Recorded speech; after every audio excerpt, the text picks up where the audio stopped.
Welcome to Free Online Learning by Tips. My name is Abu Bakar and welcome to another lecture. First year Physics, chapter number 7, topic 7.6, Energy Conservation in SHM. ये बताता है कि SHM motion के अंदर energy conserve रहती है। Energy तो वैसे हर जगह कंजर्व रहती है, लेकिन यहाँ दो शक्लों में एनर्जी कंजर्व रहेगी, पोटेंशियल एनर्जी और काइनेटिक एनर्जी। हमने एक स्प्रिंग के साथ एक मैस बांधा है और उसको फ्रिक्शनलेस पुली पे रखा हुआ है। पहले जब ये शुरू में जब रुका हुआ था तब इसके ऊपर फोर्स हमने लगाई थी 0 और तब ये अपनी मीन पोजीशन से फासला कितना तय करके गया, ये इसकी मीन पोजीशन है और मीन पोजीशन से इसने फासला तय किया हुआ था 0, तो हमने डिस्प्लेसमेंट लिया x को भी कर लिया 0। ये हमारे पास आती है स्टेट 1। अब स्टेट 1 2 के अंदर क्या किया, इस मैस को हमने पकड़ के एक्सट्रीम पोजीशन पे लेके गए हैं और इसको बहुत आहिस्ता आहिस्ता लेके गए हैं, इस तरह कि इसका एक्सेलरेशन हो 0। अगर एक्सेलरेशन इसका 0 होगा तो हमारे पास ये सिस्टम इक्विलिब्रियम में रहेगा और आहिस्ता आहिस्ता जब मैं इसको एक्सट्रीम पोजीशन पे लेके गया तो फोर्स मेरी बन गई F0 और मेरा मैक्सिमम जो एम्पलीट्यूड था वो डिस्प्लेसमेंट जो है ना वो एम्पलीट्यूड के बराबर हो गया। वो जो डिस्प्लेसमेंट है वो x0 एम्पलीट्यूड के बराबर होगा, x0 एम्पलीट्यूड है। तो अब यहाँ पे उपसला लगाते हैं। उपसला ये करेगा कि जिस तरह हम फोर्स लगाएंगे और उसी तरह डिस्प्लेसमेंट उसके प्रोपोर्शनल बढ़ेगा और वहां पे हमारा प्रोपोर्शनैलिटी कांस्टेंट k आएगा, जो कि हमारे पास क्या है, स्टिफनेस ऑफ स्प्रिंग की स्टिफनेस और force required for unit displacement. अब ये हमारे पास आ गया उपसला। अब हमारे पास दो स्टेट है, कौन कौन सी, स्टेट 1 और स्टेट 2। यहाँ पे फोर्स है 0, वहां पे फोर्स है F0, फोर्स कांस्टेंट नहीं है। जहां पे फोर्स कांस्टेंट नहीं है वहां पे हम इसकी एवरेज लेते हैं और एवरेज किस तरह लेंगे, इसको और इसको प्लस करके हम क्या कर देंगे, डिवाइडेड बाय 2 एवरेज लेने के लिए। यहां पे हमने ये एवरेज ली है। ये हमारे पास स्टेट 2 में फोर्स है 3 और ये स्टेट 1 में, इन दोनों को हमने ऐड अप कर दिया। ऐड अप करने के बाद हमारे पास ये हमारे पास एवरेज फोर्स आई है, एवरेज फोर्स। अब हमारे पास एवरेज फोर्स आ गई है और डिस्प्लेसमेंट आ गया है। अब हमने फाइंड करना है वर्क डन। अब हमने इसको यहां से खींच के यहां तक लाने में लिए कितना काम किया। अब कितना काम किया इसका एक फार्मूला चौथे चैप्टर में पढ़ा है वर्क डन का, क्या, F डॉट D या F multiply displacement multiply cos theta. वो यहां पे हमने फार्मूला लगाया F डॉट D का। अब F क्या है हमारे पास, ये एवरेज फोर्स निकली हुई है, वो यहां पे पुट कर दी। और डिस्प्लेसमेंट क्या था, डिस्प्लेसमेंट हमारे पास था ये, उसकी जगह हमने x0 मल्टीप्लाई कर दिया और साथ में इस डॉट को खत्म करने से हमारे पास आया cos ऑफ थीटा। अब स्प्रिंग इसको जो रिस्टोरिंग फोर्स लगा रहा है वो कहां को, अपनी अपनी मीन पोजीशन की तरफ लगा रहा है, लेकिन हमने डिस्प्लेसमेंट की तरफ तय किया हुआ है आगे को। इनके दरमियान का जो एंगल है वो कितना है, 180 का। इस वजह से हमने यहां पे थीटा की क्या लगाया, 180। ये हमारे पास आ गया फार्मूला। अब cos 180 क्या होता है, -1, वो माइनस इससे कैंसिल हो गया और हमारे पास आंसर आया 1/2 k x0 स्क्वायर। ये हमारे पास टोटल वर्क डन है, वो हमने किस के ऊपर किया है, इस स्प्रिंग के ऊपर। किसके लिए, इसको मीन पोजीशन से एक्सट्रीम पोजीशन पर लेके जाने के लिए। अब जितना भी हमने इसके ऊपर वर्क डन किया है वो इसके अंदर स्टोर होता जा रहा है, लेकिन किस शक्ल में, इंटरनल एनर्जी, काइनेटिक एनर्जी, कौन सी, हम इसको स्टोर कर रहे हैं इलास्टिक पोटेंशियल एनर्जी, इलास्टिक की पोटेंशियल एनर्जी, उसके अंदर हम इसको स्टोर कर रहे हैं। तो हमारे पास है सबसे पहले elastic potential energy, this work done stores in spring as elastic potential energy. अब ये हमारा वर्क डन था, ये सारी की सारी एनर्जी स्टोर हो रही है इस शक्ल में, तो हमारे पास पोटेंशियल एनर्जी क्या आ जाएगी, वही जो हमारे पास यहाँ पे वर्क डन निकला है। ये पोटेंशियल एनर्जी का फॉर्मूला हमारे पास है eight extreme position. Extreme position पे डिस्प्लेसमेंट कितना था, x0, तो यहाँ पे हमारे पास आया x0।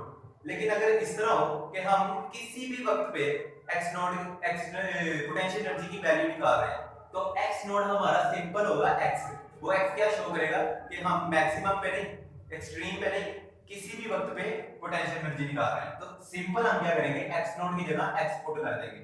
ये हमारे पास पोटेंशियल एनर्जी है किसकी, एट एनी टाइम। अब बात करते हैं काइनेटिक एनर्जी की। इससे पहले हम इंस्टेंटेनियस वेलोसिटी का ये एक्सप्रेशन डिराइव कर चुके हैं, x0 under root k by m 1 minus x square over x0 square bracket. यहाँ पे x नॉट एम्पलीट्यूड है, x है हमारे पास किसी भी टाइम पे डिस्टेंस डिस्प्लेसमेंट, ये m इसका मास है और k स्टिफनेस ऑफ स्प्रिंग, ये हमारे पास इंस्टेंटेनियस वेलोसिटी का फॉर्मूला है। अब काइनेटिक एनर्जी का हम फॉर्मूला पढ़ते आ रहे हैं क्या, 1/2 mv²।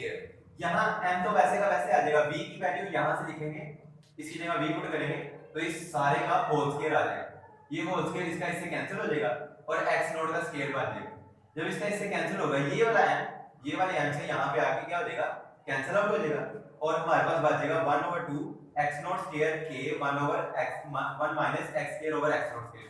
जब ये x नॉट स्क्वायर उधर अंदर जाके मल्टीप्लाई होगा तो क्या होगा, 1 के साथ मल्टीप्लाई होके एक ये टर्म आ जाएगी और जब अगले वाले के साथ ज़रूर होगा एक ये टर्म आ जाएगी, क्योंकि ये वाला और ये वाला कैंसिल हो जाएगा तो ये दो हमारे पास टर्म बच गई है। अगर हम इस फॉर्मूले को अब गौर से देखें तो ये चीज क्या है हमारे पास, ये चीज हमारे पास आती टोटल वर्क डन और दरमियान में माइनस, और ये क्या थी, ये वाली चीज, ये हमारे पास आती है potential energy at any time. किसी टाइम t पे जो हमारे पास पोटेंशियल एनर्जी थी, मैंने टोटल वर्क डन में से उसको निकाल दिया तो बकाया क्या बचा हमारे पास, काइनेटिक एनर्जी। ये शो ये कर रहा है कि फर्ज करो अगर हमने 5 जूल एक इस चीज को यहां से यहाँ लाने के लिए हमने वर्क डन किया तो उसमें से 3 जूल अगर पोटेंशियल एनर्जी किया तो 2 जूल किसके होंगे, काइनेटिक एनर्जी के। ये हमें चीज ये बता रही है कि दोनों का जो सम है, पोटेंशियल एनर्जी और काइनेटिक एनर्जी दोनों का जो सम है वो फिर भी किसके बराबर होगा, टोटल वर्क डन के, टोटल वर्क डन के। अब ये फॉर्मूला हमारे पास इस तरह है 1/2 x not square 1/2 x not square minus 1/2 k x square. अब इस फॉर्मूले के अंदर x को 0 पुट करते हैं, जब x को 0 पुट करेंगे तो ये वाली टोटल टर्म क्या हो जाएगी, ये वाली टोटल टर्म हो जाएगी 0 और ये सिर्फ बच जाएगी और ये हमारे पास क्या था, टोटल वर्क डन। जब ये हमारे पास 0 बच जाएगा तो हमने क्या है, x 0 पुट किया हुआ था। x 0 कहां पे होता है, एट मीन पोजीशन। तो मीन पोजीशन पे जो हमारी जो काइनेटिक एनर्जी होगी वो टोटल वर्क डन के बराबर होगी, यानी वहां पे पोटेंशियल एनर्जी 0 होगा। अगर हम पुट करें x x नॉट तो यहां पे क्या है, हम कहां पे x नॉट के बराबर कहां पे आया था, एक्सट्रीम पोजीशन पे। हम एक्सट्रीम पोजीशन पे हैं तो वहां पे ये x नॉट बन जाएगा और ये दोनों टर्म एक दूसरे को कैंसिल आउट कर देंगे। जब ये दोनों एक दूसरे को कैंसिल आउट कर देंगे तो ये शो करेगा कि एक्सट्रीम पोजीशन पे काइनेटिक एनर्जी क्या थी, 0 या मिनिमम। कर चुके हैं total kinetic energy at any instant और total potential energy at any instant. अब हमें कहता है कि मीन पोजीशन से डिस्प्लेसमेंट कितना होगा, displacement from mean position eight which kinetic and potential energy बराबर। हमने ये निकालना है कि मीन पोजीशन से काइनेटिक एनर्जी और पोटेंशियल एनर्जी बराबर हो तो वहां पे डिस्प्लेसमेंट क्या होगा। मीन पोजीशन पे काइनेटिक एनर्जी मैक्सिमम थी और पोटेंशियल एनर्जी हमारे पास मिनिमम थी और एक्सट्रीम पोजीशन पे के ई हमारे पास 0 है और पोटेंशियल एनर्जी मैक्सिमम है। तो इनके दरमियान में कोई एक ऐसी स्टेट आई होगी जहां पे काइनेटिक एनर्जी और पोटेंशियल एनर्जी बराबर हो गई हो, वहां पे हमने मीन पोजीशन से डिस्प्लेसमेंट निकालना है। अब हम क्या करेंगे, पोटेंशियल एनर्जी और काइनेटिक एनर्जी को बराबर रख देंगे। काइनेटिक एनर्जी की जगह हम फार्मूला लगाएंगे 1/2 kx square k x not square minus 1/2 k square और पोटेंशियल एनर्जी की जगह ये फार्मूला। इन दोनों को जब बराबर करेंगे ये यहाँ पे टर्म सारी क्या हो रही है, माइनस, ये तो जाके प्लस हो जाएगी। जब प्लस होगी तो ये आधा और ये आधा, तो टोटल हो गया पूरा। तो यहाँ पे लिख लेंगे kx स्क्वायर, यहाँ पे 1/2 kx नॉट स्क्वायर, यहाँ पे k और k इन दोनों ये एक दूसरे से क्या हो जाएंगे, कैंसिल आउट। यहाँ बच गया x स्क्वायर, यहाँ बच गया 1/2 kx नॉट स्क्वायर।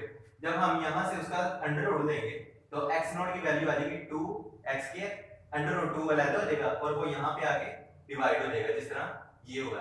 और 1 ओवर अंडर रूट 2 की वैल्यू होती है हमारे पास 0.707। ये हमें फॉर्मूला क्या शो कर रहा है, ये फॉर्मूला हमें ये शो कर रहा है कि जहां पे काइनेटिक और पोटेंशियल एनर्जी बराबर होगी वहां पे मीन पोजीशन से डिस्प्लेसमेंट एम्पलीट्यूड का 0.707 होगा। अगर फर्ज करो 10 मीटर का हमारे पास डिस्प्लेसमेंट है, एम्पलीट्यूड है, तो वहां पे तकरीबन 7.07 मीटर दरमियान वाली पोजीशन से दूर वहां पे काइनेटिक और पोटेंशियल एनर्जी बराबर हो चुकी होगी। आज के लिए इतना ही पढ़ा और कल हम पढ़ेंगे फोर्स एंड फ्री ऑसिलेशंस।